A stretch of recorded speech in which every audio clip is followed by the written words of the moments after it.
Hey everybody, I am coming with a video today about my son's quilt top for his sports jersey quilt. I am almost done with it. I have one more seam to sew. And so I wanted to show you a little bit of what it looks like and then give you some quick tips on working with sport jersey fabrics.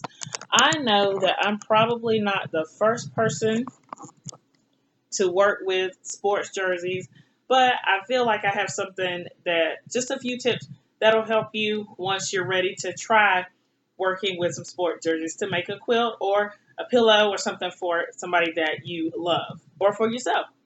Um, so let me show you a little bit about what it looks like first. This is just a little snippet. So there's the what it looks like.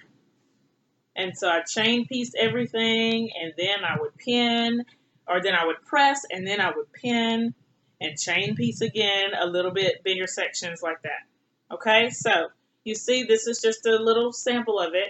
Here's one of his jerseys, a basketball jersey, and here's his money fabric that he picked out. And I also used jersey fabric for the little squares. Okay, so here's the front of the quilt, and let me show you a little bit of the back. I'm kind of laying under it so that I can shoot the video. Okay, so this is what the back of it looks like. These are the seams that have already been pressed. And so right here, here's an example of from the pressing video where I pressed toward the jersey fabric, and you see that those seams they're not on top of each other. So when I sewed these two parts together, it was really easy. Okay. And then when I sewed the rows together, I pressed toward the sashing, and you can see that right there as well. That piece is a little wonky, but whatever. Okay. So I'm really excited to be this close to being finished with the top after making the quilt top. Everything else should be a little bit more simple, even if it is a little time consuming. But I will come back and make more videos to show you how I put the quilt together, how I sew the binding on, everything. So you'll know exactly what I'm doing. All right, so one of the first tips that I have for working with the sport jersey fabric is just a basic quilting or sewing tip is just to stay with the basics, stay with your fundamentals.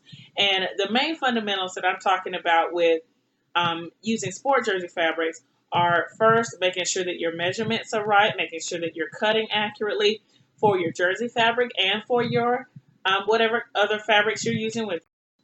Also, making sure that you are pinning the sections together accurately before you sew a stitch. Okay, I am, like I said, I have this one last stitch, and so I want to show you a little bit of what I'm doing to pin these sections together. So first, I'm using these yellow pins that I just got from my local Walmart in a little get ready to start quilting kit. So you see it's just a pin with a yellow head, and they're a little bit longer than regular pins. And I will show you for an example, this is one that I might use to sew a dress or a shirt or a skirt. All right, and so you can see that the quilting pin is a little bit longer. It helps that fabric lay a little bit flatter for when I'm ready to sew. And so what I do when I sew each section together is the first thing I do is check where those seams are going to meet. I want to make sure that they're nice and accurate and that the seam allowances are nice and flat. I hold a little closer. Okay. And then, so I'll put a pin in each little seam allowance. And then I like to spread those pins out and do several throughout the whole length of what I'm sewing. Okay. The sports jersey fabric, it is pretty stretchy. And so you don't want to overdo it overdo that stretch by refusing to pin. That's going to really save you time, and it's going to help the look of the quilt in the long run. Another part of your fundamentals is making sure that you press as you go.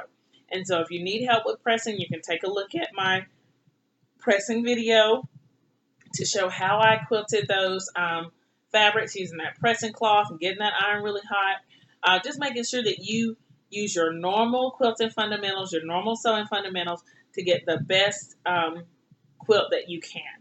Okay, so along with your fundamentals, another thing that's important to me is making sure that I manage my time correctly. And it's important to do that both with your quilting. You don't want to overdo it in one night. You want to pace yourself, make sure that you're doing just a little bit each night, because if not, your brain is going to get tired and your body is going to get tired, and it just won't be the best that you can make it. So pace yourself each night. Say, I'm going to pin and I'm going to do the seam or sew it and I'm going to press it. And then let that be it for the night and let your mind rest. Let your body rest. Another part of managing your time correctly for me is making sure that I'm spending time with friends and family, especially if I'm working on something.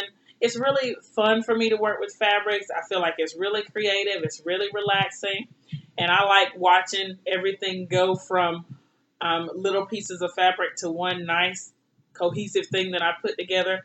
But it's also important to spend time with the people that I might be making the quilt for. So, for example, this quilt is for my oldest son to celebrate his ascension from rec ball to school ball. But it's also important for me to spend time with him. I still need to look at him every day. I don't want to just be trapped kind of in a world of my own creativity. So, those are just some quick tips to help you get started and to keep you focused when you're quilting. If you have questions, of course, please leave them in the comments. Thumbs up this video, comment, subscribe. Thank you so much for watching, and I'll see you next time when I am working on another section of finishing this quilt. Have a great day. Bye.